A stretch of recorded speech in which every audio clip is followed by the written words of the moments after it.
तो याद रखो, कोई भी अपने बच्चों को कॉन्वेंट स्कूल में पढ़ाकर अपने बच्चों का अकीदा खराब न करे, क्योंकि कॉन्वेंट स्कूल में पढ़ाने के बाद ये बच्चा ना अपनी माँ को पहचान रहा है, ना अपने बाप को पहचान रहा है, ना अपने रब को पहचान रहा है, ना अपने दीन को पहचान रहा है, बल्कि इन सब लोगों को भूल कर वो जहन्नम के करीब जा रहा है। ये हमें सोचना होगा।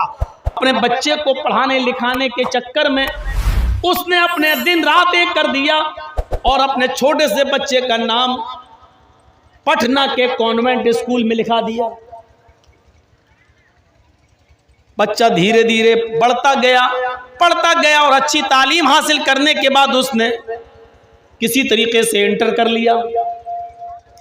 English medium school convent school से पढ़ने के बाद चूंकि वो धोबी एक मिनिस्टर के कपड़े भी धोता था,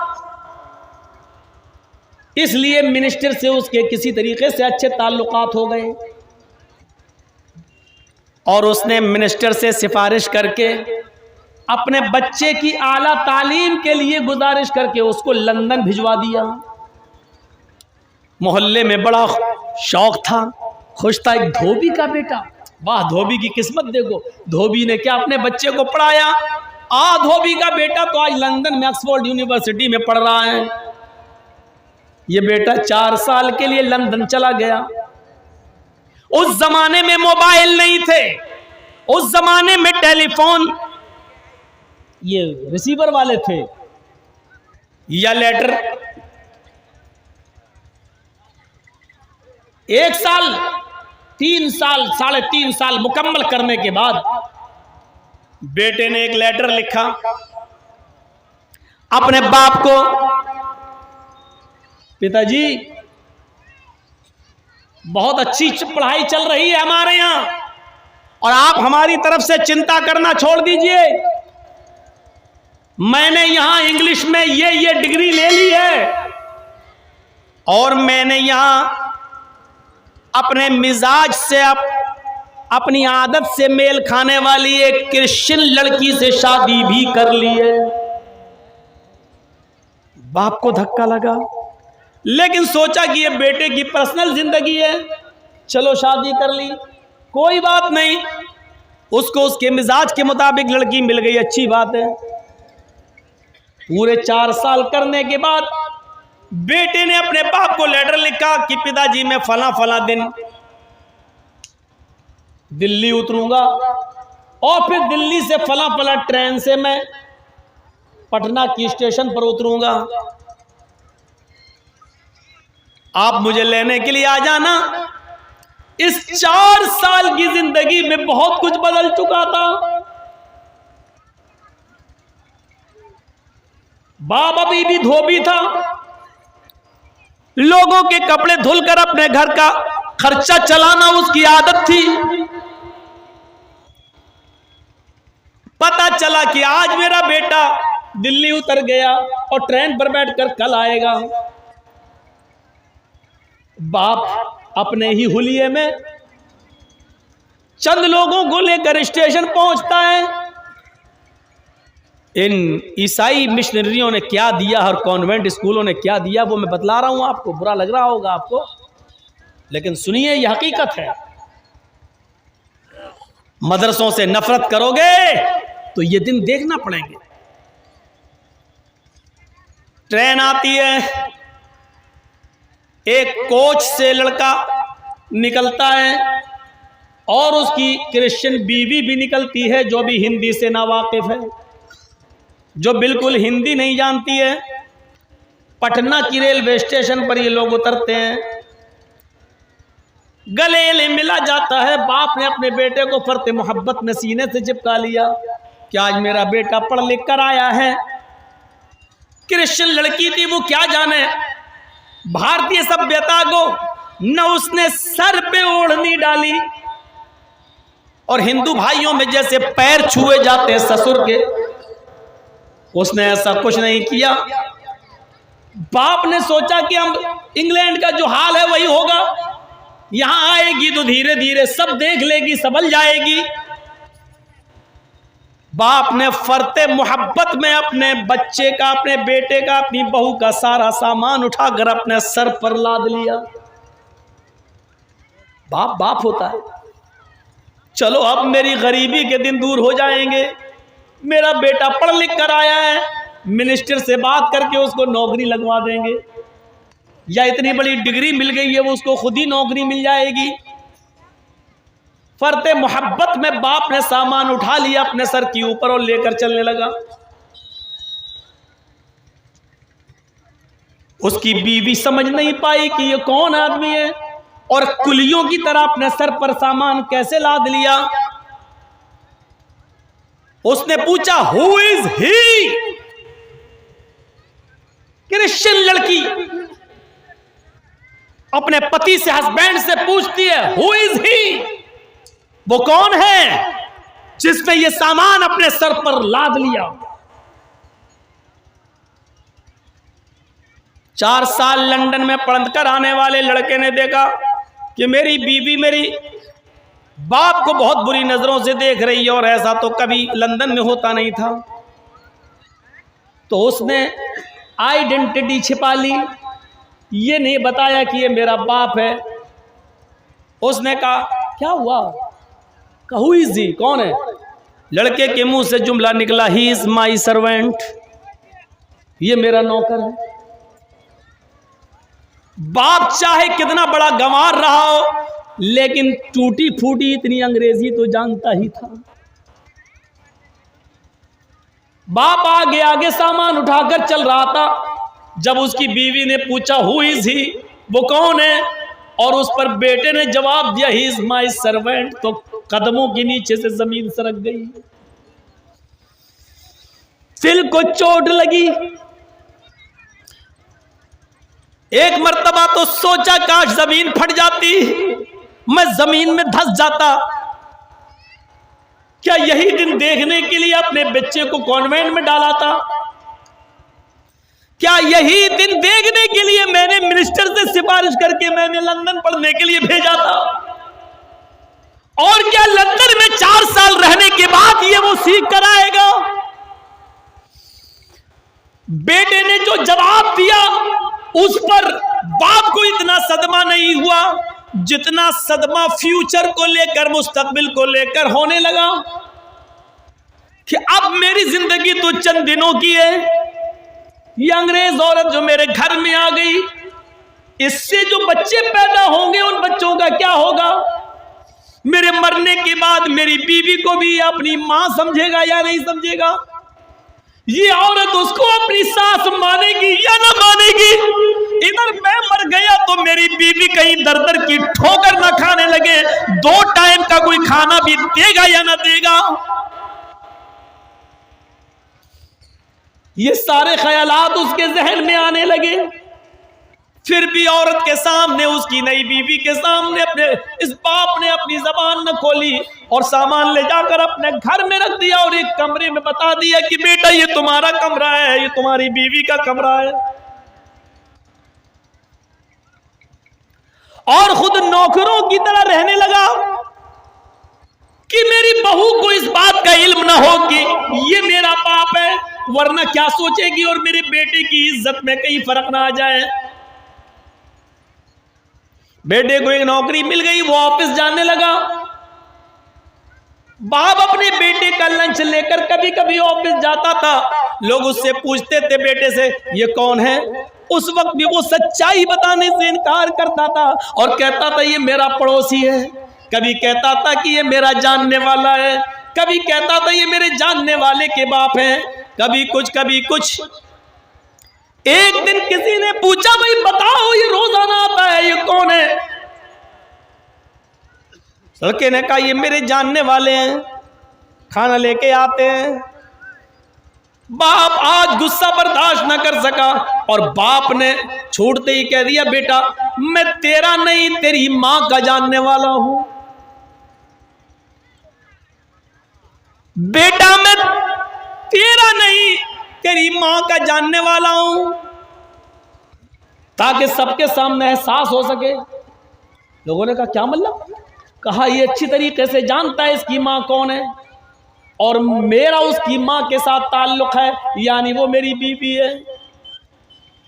लड़के को आज बड़ी शर्म आई कि सबके सामने बाप ने अपने आप को मेरा बाप कह दिया। उसने कोर्ट में जाकर मुकदमा दायर कर दिया और एक नोटिस भेज दिया और अपने बाप को हुक्म दिया कि कोर्ट में ये साबित करो कि मैं तुम्हारा बेटा हूं, वरना जिंदगी तुम्हारी तबाह कर दूंगा। मुकदमा लड़वाते लड़वाते मेरे प्यारे साथियों, वो मुकदमा पटना की अदालत में चला, लेकिन भारत का की अदालत इतनी जल्दी फैसले कहां करती है, मुकदमे लटके रहते हैं। मुकदमा खत्म होने से पहले ही बाप का इस दुनिया से इंतकाल हो जाता है, ये बाप इस दुनिया से चला जाता है, ये धोबी मर जाता है। मेरे भाइयों, गौर करो कि कॉन्वेंट स्कूल में उसने पढ़ाया था कि मेरा बेटा एक अच्छी पढ़ाई पढ़ेगा, आला तालीम हासिल करेगा। लंदन भेजा सिफारिश करके कि पढ़ लिख कर आएगा तो मेरी गरीबी दूर होगी, फ्यूचर अच्छा होगा। लेकिन क्या मालूम था कि मुझे इस बेटे को अपना बेटा साबित करने के लिए मुकदमा लड़ना पड़ेगा और मेरा बेटा इस बात पर मेरे ऊपर नोटिस भेज देगा कि तुम मेरे बाप हो, ये कोर्ट में साबित करो। मेरे प्यारे साथियों, आज की मौजूदा तालीम ने और मौजूदा कॉन्वेंट ईसाई मिशनरियों ने बाप और बेटे की तमीज को भी खत्म कर दिया है। गौर करो वो अमेरिका और गौर करो वो लंदन, जहां आज भी जब किसी के घर में बच्चा पैदा होता है तो बाप जल्दी से यकीन नहीं करता है कि ये मेरा ही बेटा या किसी दूसरे का।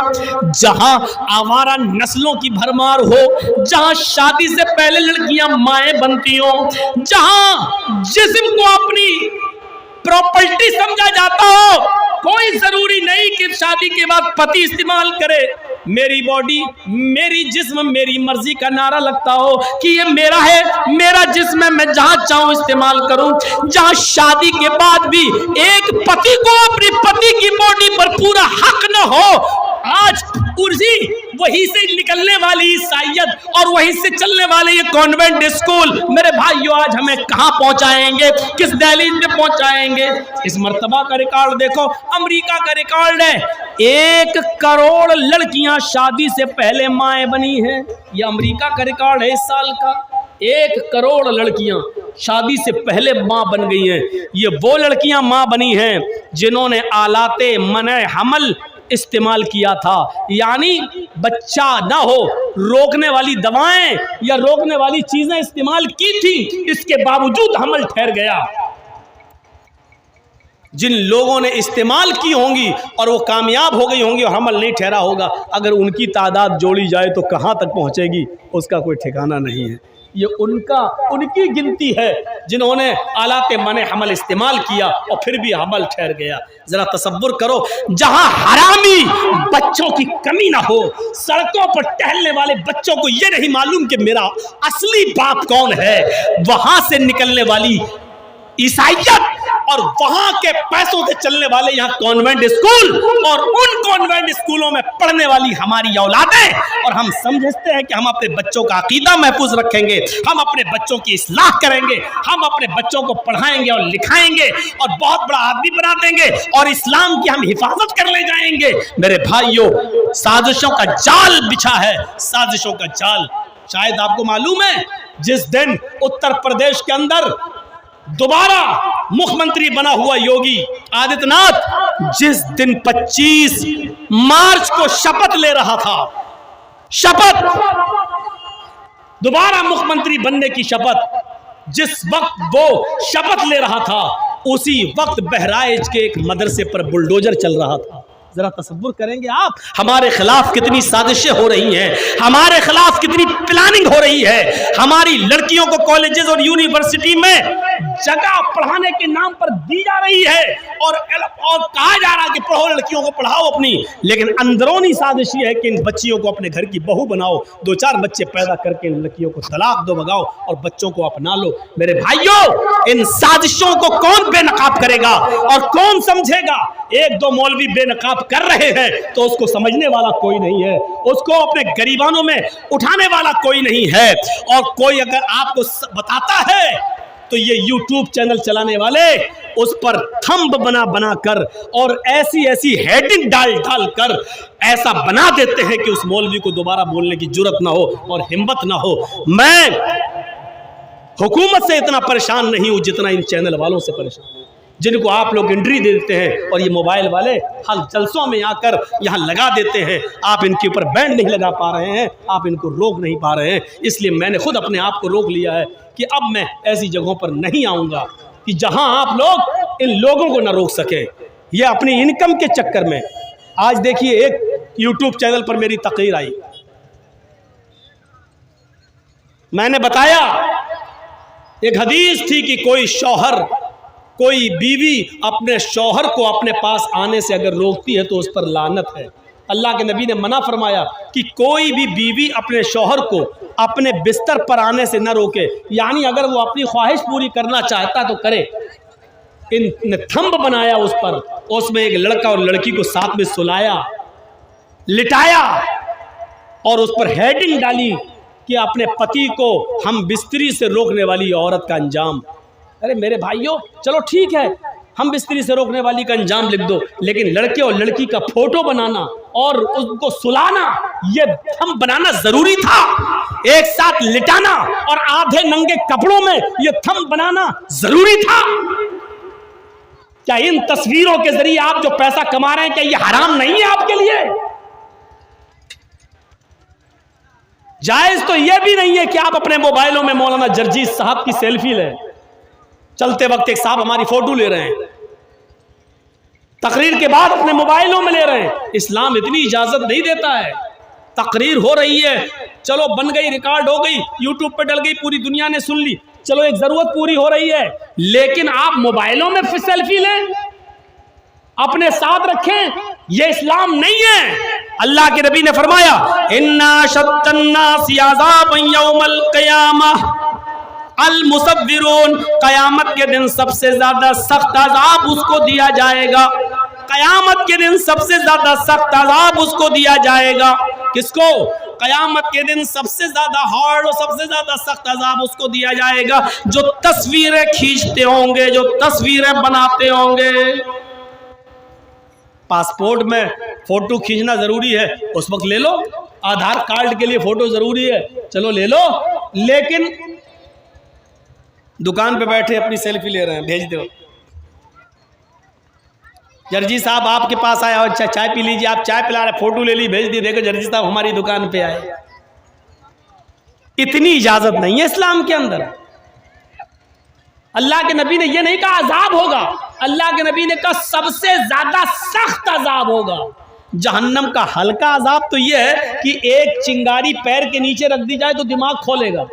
एक चिंगारी जहन्नम की आग की पैर के नीचे रख दी जाए, यगली मिनहुमा दिमागु, तो उससे दिमाग हांडी की तरह खोलेगा, जैसे पानी उबलता है ऐसे दिमाग उबलेगा। जब हल्का अजाब ये है तो सबसे ज्यादा सख्त अजाब जहन्नम का क्या होगा? और अल्लाह के रसूल फरमाते हैं सबसे ज्यादा सख्त अजाब उसको होगा जो तस्वीरें लेता होगा। कयामत के दिन जहन्नम खींच कर लाई जाएगी, कयामत के दिन ये जहन्नम खींच कर लाई जाएगी। अल्लाह रब्बुल आलमीन कयामत के दिन जहन्नम को जबान देगा, आए जहन्नम बोल क्या चाहती है? जहन्नम जवाब देगी उकिल तो बिसलास, आए अल्लाह मेरे अंदर 3 लोगों को फेंक दे, मेरे अंदर 3 लोगों को डाल दे, मैं 3 लोगों की भूखी हूं। सुनो, जहन्नम सबसे 3 लोगों को मांगेगी, 3 लोगों को। वो 3 लोग कौन होंगे? जहन्नम से अल्लाह पूछेगा बता कौन से 3 लोग तेरे अंदर डाले? वो कहेगी हुकूकुल वालिदैन, अपने माँ बाप को रुलाने वाला, माँ बाप का नाफरमान, माँ बाप को सताने वाले को आए अल्लाह तू जहन्नम के अंदर फेंक, मेरे अंदर फेंक, मुझे इसकी जरूरत है। जहन्नम मांगेगी। दुनिया में जो अपने माँ बाप को रुलाते हैं, दुनिया में जो अपने माँ बाप को सताते हैं, दुनिया में जिनके माँ बाप जिनसे खुश नहीं है, दुनिया में जिनके माँ बाप जिनसे तकलीफ उठाते हैं, कयामत के दिन जहन्नम उन बच्चों को, लड़कों को, नौजवानों को, लड़कियों को, लड़कों को मांगेगी जिन्होंने दुनिया में अपने माँ बाप को परेशान किया। अल्लाह रब्बुल आलमीन ऐसी औलाद को जहन्नम के अंदर फेंक देगा। कहेगा ये जहन्नम, अब दूसरा बोल। फिर वो जहन्नम चीख कर कहेगी शैखुन ज़ानिन, आय अल्लाह, बुढ़ापे में जिना करने वाला। नौजवानी में जिना हो जाता है वो भी गुनाह है, लेकिन नौजवानी में जिना जो आदमी कर लेता है वो चलो एक जवानी है लेकिन जुर्म है, उसको भी जहन्नम में सजा मिलेगी, लेकिन जहन्नम मांगेगी नहीं। वो जानियों को, जिनाकारों को अल्लाह ताला जहन्नम में फेंकेगा वो अलग बात है, लेकिन जहन्नम मांगेगी नहीं। मांगेगी किसको? बुढ़ापे में जिना करने वाले को। इस उम्र में जब ख्वाहिशात कम हो जाती है, आदमी किसी चीज के लायक नहीं रहता है, तब तुमने जिना किया, टेबलेट खाकर, गोली खाकर, उल्टी सीधी और जोश आवर चीजें खाकर, जैसे वो आसाराम बापू खाता था, उस तरीके की टेबलेट और गोली खाकर तुम जिना किए, उस बूढ़े आदमी को जहन्नम मांगेगी। शैखुन ज़ानिन, आय अल्लाह, उस बूढ़े आदमी को तू जहन्नम के अंदर फेंक, जिसने बुढ़ापे के अंदर जिना किया, जिसने बुढ़ापे के अंदर जिना किया, उस आदमी को भी तू जहन्नम के अंदर फेंक दे। अल्लाह उस बूढ़ों को पकड़ेगा जो बुढ़ापे में जिना करते थे, उनको भी जहन्नम में डाल दिया जाएगा। फिर अल्लाह कहेगा बोल तीसरा शख्स कौन है? जहन्नम चीख कर कहेगी अल मुसव्विरून, फोटो खींचने वाले, तस्वीर बनाने वालों को अल्लाह तो जहन्नम के अंदर फेंक। तीसरी जो चीज जहन्नम के अंदर, तीसरे जो लोग जाएंगे वो फोटो खींचने वाले, शादियों में दूल्हा दुल्हन के फोटो खींचने वाले, वीडियो बनाने वाले। कुछ लोग मेहमान के तौर पर मौलाना जर्जीस को अपने घर के अंदर ठहराते हैं। बंगाल में चले जाइए आप, वो खुशी समझते जर्जीस साहब हमारे घर में ठहरे। कभी कभी भूल जाते हैं फोटो हटाना। जिस कमरे में ठहराते हैं इत्तेफाक से वहां पर मियाँ और बीवी की शादी की तस्वीर लगी हुई है उसी बेड के ऊपर। अब जर्जी साहब की नजर पड़ गई। जर्जी साहब ने घर के मालिक से पूछा, साहब ये कौन है? अरे अरे मौलाना साहब, फिर तस्वीर हटाई गई। अब हटाने से क्या फायदा, अब तो जर्जी साहब देख चुके हैं। जर्जी साहब का मतलब जिसको भी आप ठहरा रहे हैं वो देख चुका। अच्छा किया कि अब हटाया, कम से कम अगर उस कमरे में हम नमाज पढ़ेंगे तो रहमत के फरिश्ते तो आ जाएंगे। जब तक मियाँ बीवी की तस्वीर रखी हुई थी तब तक तो फरिश्ते ही नहीं आते। ये तस्वीर जायज नहीं है। शादियों की लोग वीडियो बनाते हैं,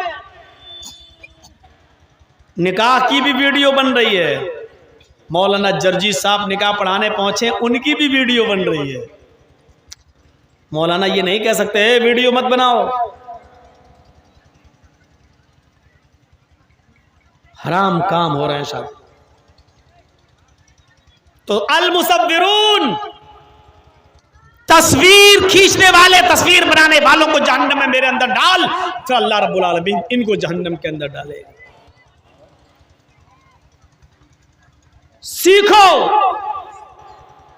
उस बाप से पूछो बेचारा जो इस दुनिया से चला गया। ये कॉन्वेंट स्कूलों ने दिया जो हमारे खिलाफ एक साजिश हो रही है। याद रखो, फिर कुरान की उसी आयत को हम उठा रहे हैं, माता बुदून मिन बादी, मेरे बाद तुम किसकी इबादत करोगे? अपनी औलाद को दीन से जोड़ो। याद रखना, दुनिया में तो तुम अपने बच्चों को आग से बचा लोगे, लेकिन कयामत के दिन जहन्नम की आग से बचाना बहुत जरूरी है। मैं तुम्हें एक सच्चा वाकया बताऊं। अली मियाँ नदवी रहमतुल्लाही रहमतन वासिया, बहुत बड़ी शख्सियत गुजरे हमारे हिंदुस्तान के अंदर।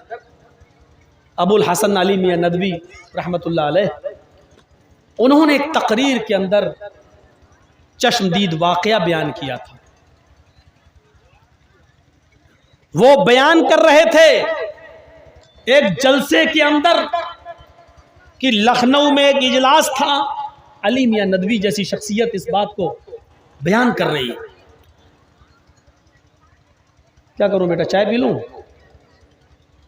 हमारे हाथ में दे रहे हैं, लीजिए भाई 50 रुपये 70 रुपए।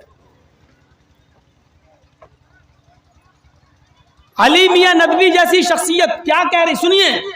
वो कहते हैं कि लखनऊ में एक जलसा था, उस जलसे के अंदर बहुत भीड़ थी, लेडीज का भी इंतजाम था, पर्दे के अंदर लेडीज भी आई हुई थी। मुकर्रिरीन की, खतीबों की तकरीर बहुत अच्छी चल रही थी, लोग सुन रहे थे कान लगाकर, बड़े गौर से कान लगाकर सुन रहे थे। लेकिन औरतों के पिंडाल में औरतों की नजर पड़ती है एक ऐसी औरत के ऊपर जो तकरीर को अच्छी तरीके से नहीं सुन रही है, उसकी पेशानी पर पसीना है, वो कभी इधर देखती है कभी उधर देखती है। लेकिन चूंकि वो औरतों के साथ जिस बस पर बैठकर आई थी या जिस गाड़ी पर आई थी, उस गाड़ी पर ही वो जाती, इसलिए वो उस मजबूरी में बैठी हुई थी। वो तकरीर उलमा की अच्छी तरीके से नहीं सुन रही है, उसकी पेशानी पर पसीना है। कुछ औरतों ने उससे पूछा, मेरी बहन तुम्हें क्या परेशानी है, इतनी अच्छी तकरीर हो रही है मौलाना की और तुम इधर उधर देख रही हो, तुम इधर उधर झांक रही हो, तुम कभी इधर कभी उधर, और पेशानी पर पसीना है, तुम परेशान लग रही हो, क्या परेशानी है? उसने कहा कुछ नहीं। ठीक है। फिर औरतों ने कुछ मजीद इसरार किया, क्या बात है, पेट में दर्द है, बेचैनी है, कोई परेशानी हो तो बताओ, इतना बड़ा इज्तिमा हो रहा है, यहाँ मेडिकल कैंप भी लगा हुआ, अगर कोई परेशानी हो तो बताओ, तुम्हें दवा दिला दी जाए। उसने कहा मेरी बहनों बात ये नहीं है, सुनिए। उसने क्या कहा? उसने कहा मेरी बहनों बात ये नहीं है, बात दरअसल ये है कि मुझे ये नहीं मालूम था कि ये जलसा इतनी देर तक चलेगा। मैं अपने एक छोटे से बच्चे को घर में छोड़कर आई हूं, लेकिन जिस कमरे में मेरा बच्चा सो रहा है उसी बिस्तर पर मैं माचिस दिया सलाई भूल आई हूं। कभी कभी जब लाइट चली जाती तो मैं माचिस से मोमबत्ती जला लेती या चिराग जला लेती, वो इस बिस्तर पर रह गई है।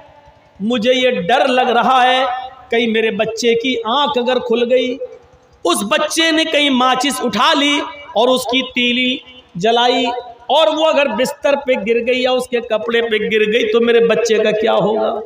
मुझे अपने बच्चे की फिक्र लगी हुई है। उन औरतों ने पूछा बहन तुम्हारे बच्चे की उम्र कितनी है? उसने कहा 2.5 साल।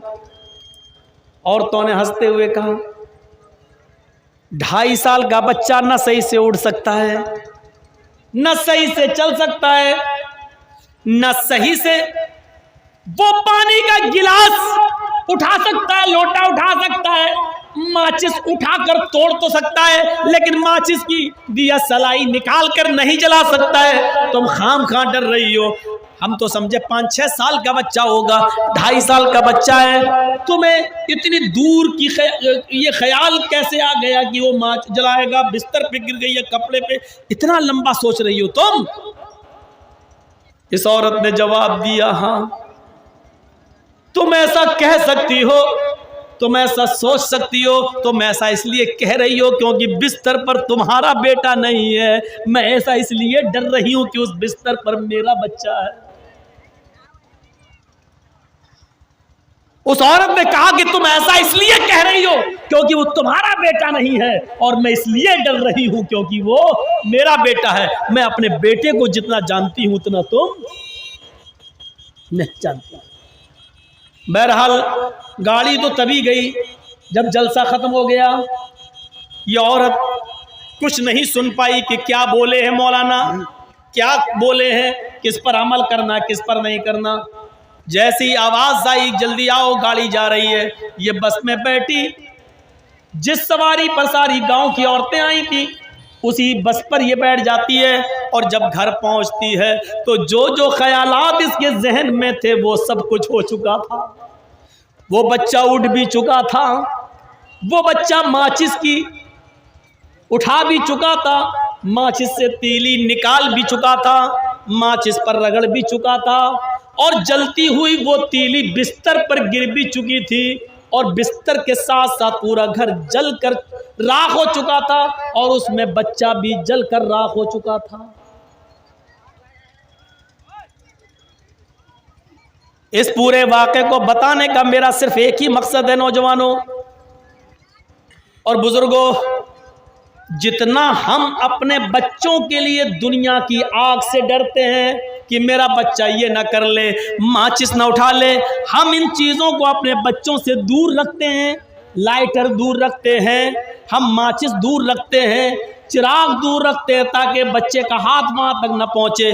जितने हम दुनिया की आग से बचाने की फिक्र करते हैं अपने बच्चों को, अगर जहन्नम की आग से बचाने की भी उतनी फिक्र कर लें तो याद रखो, कोई भी अपने बच्चों को कॉन्वेंट स्कूल में पढ़ाकर अपने बच्चों का अकीदा खराब न करे, क्योंकि कॉन्वेंट स्कूल में पढ़ाने के बाद ये बच्चा ना अपनी माँ को पहचान रहा है, ना अपने बाप को पहचान रहा है, ना अपने रब को पहचान रहा है, ना अपने दीन को पहचान रहा है, बल्कि इन सब लोगों को भूलकर वो जहन्नम के करीब जा रहा है। ये हमें सोचना होगा।